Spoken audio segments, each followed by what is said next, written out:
Well, things worked out a little differently than Grace and I had hoped, but let me say I by no measure feel defeated, and that's because I've had the privilege of serving the people of Florida and our country for most of my life. And I don't think anybody could have been as blessed.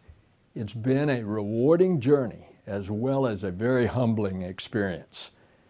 I was not victorious in this race, but I still wish to strongly reaffirm the cause for which we fought. A public office is a public trust. First, I want to say thanks to all of you who rallied to our cause. You walked the precincts, knocked on the doors, made phone calls, and contributed your time and your resources. And with an optimistic heart, I wish to say something else. We may have been heavily outspent in this campaign, but we were never outworked. To all Floridians, whether you voted for me or for my opponent or that you didn't vote at all, I ask you to never give up this fight. You must fight to protect the fundamental right to health care and against any attempt to roll back our progress on things like pre-existing conditions. You must fight to preserve the natural wonders of our state, from the Everglades to the pine forests to the beaches and offshore waters. Say no to drilling. Not one rig off our coastline. As a country, we need to continue to launch rockets and explore the heavens. And I have seen the blue brilliance of the earth from the edge of the heavens.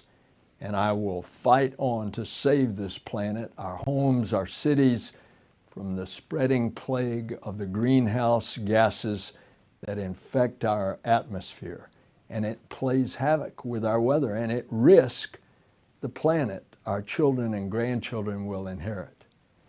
And every single one of us needs to keep fighting to strengthen Social Security and Medicare for the generations that are there and to come. It's your Medicare. It's your Social Security. You pay into those programs. They belong to you and not to the politicians who are plotting to rob your retirement. I will continue to fight on and on for the inalienable human rights that are the soul and glory of the American experiment. Civil rights, women's rights, LGBT rights, and the sacred right to vote.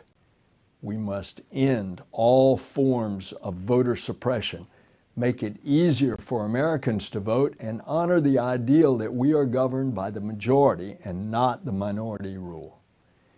There are great decisions ahead that will shape the course and character of America in the 21st century.